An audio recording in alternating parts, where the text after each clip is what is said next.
I'll ask my question. Yeah. If we want to we'll kind of stay on the draft, because listen, I got a player that I've been watching for a while, especially specifically now the last week we got the 5th overall pick, but you guys are at 4. And we talk about it a lot, what you guys are going to do and what the Kings are possibly going to do. A guy like Shane Sharp, and I know he has a lot of question marks. A lot. And people always, bring up the fact he didn't play in college. He practiced with the team, didn't play. Thank you. We'll get into it. Number one, would you be, how do you feel about the Kings, and are they potentially looking seriously at a guy like Shane Sharp? And then number 2, how would you feel? Obviously, I kind of already know, but if Shane Sharp was a Sacramento King, I would like it a lot. I just don't know, like, what is a direction, right? Like, truly, do you want to wait? Because honestly, like, it's nice to be, hopeful and wishful, like, oh, Sharp's gonna be the star of this draft. If that ever happens, it's going to be 3-4 years from now. Like, the Kings don't have that much time. So you got to take all those things into consideration when you make this selection. And to me, it's like, if the Pistons really want him, or if they really want Ivy, obviously the Kings will get the intel of like who they really like, unless it's like the 2018 class where the Mavericks are like, if you fucking say something, I'm going to fire you. And no one really knew that. They always wanted to move up to like top 3. And they kept that, and they did such a good job of not ever leaking that. So if the Kings find out who the Pistons want, and be like, okay, well, I'm taking Ivy, if y'all want him. So I'll be like, okay, well, let's trade for Grant, which I think the Pistons are going to move from him anyway. It's a risky deal, right? Like, if you give up someone like, I don't know, just say Rashawn Holmes, just to make, the money work. You swap picks, you swap players. You guys get a very starterist type player on a great deal at $12 million. And then the Kings get a huge risk of a guy walking next year, right? So it's just one of those deals where, what are you going to do? You got Ivy, you got Sharp, and you got Murray. It's between those 3 guys. Do you move back to 5? Do you move back to 6, which there's interest there as well from the Pacers? They might want Sharp, right, to go along with Duarte and with Halliburton.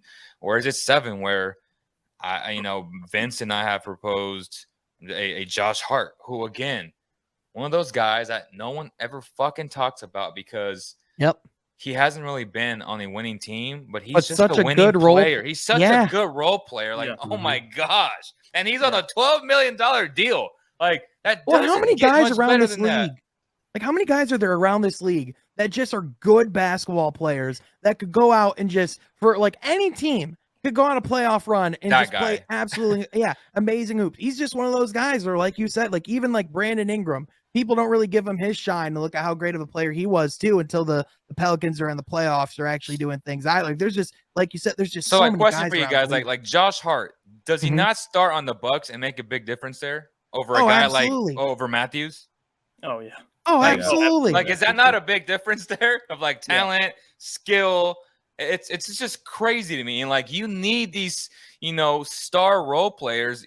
And I say that in a way where you have to accept your role. And that's one of the freaking hardest thing for NBA players, a la Marvin Bagley, could not accept his role with the Kings. He was always told, I'm the number 2 pick. I'm the best player in the draft. His dad, I've told Anthony he's a LeVar Ball, but worse. The only difference is Detroit and Sacramento will never put a microphone in his face, so you'll never really hear that side of LeVar Ball. LA, they'll put microphones in his face, but not the best there, right? Great father, but not the best of influence. I feel like Marvin allows him to influence him way too much with the whole tweets and how he just created so much dysfunction in Sacramento. I get it, he wanted to get traded, but there are ways to go about it, right? Like a professional.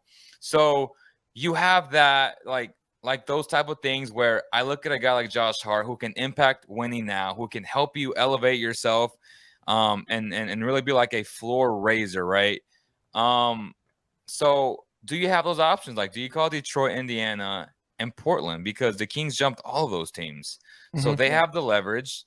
And it just comes down to, if you really like Murray, who I think is the safest guy, just because I think he's ready to make an impact now. He's not the sexy pick. He's not like, oh my God, he could be the best player in this draft. But I tell you what, he's going to put up like 11 points a game, about 6 boards, and play really good damn defense.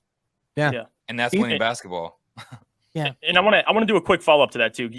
I don't know if you've already came out with them already, but your player rankings. I know you're high. Obviously, we're talking about Keegan Murray, and that's a guy that can come in right away and contribute. Is that kind of where you're looking for the Kings to kind of target a player like that, ready to come in and play right away?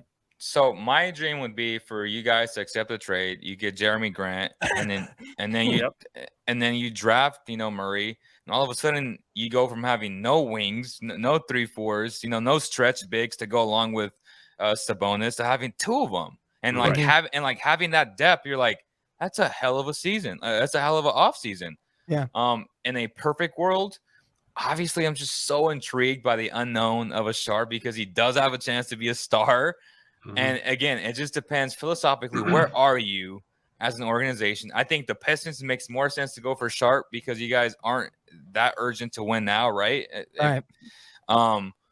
And for the Kings, it's just a little bit different. Like you hire a vet coach, you go and you get a 2-time All-Star, and you put him with your hypothetical All-Star, and now you just got to build around those 2 foundational pieces. You finally have a direction, so that's where I'm like, do you wait and you develop this guy, or do you think that this guy is just going to come out guns blazing? Like, we don't know that, Right. like nobody does. Yeah.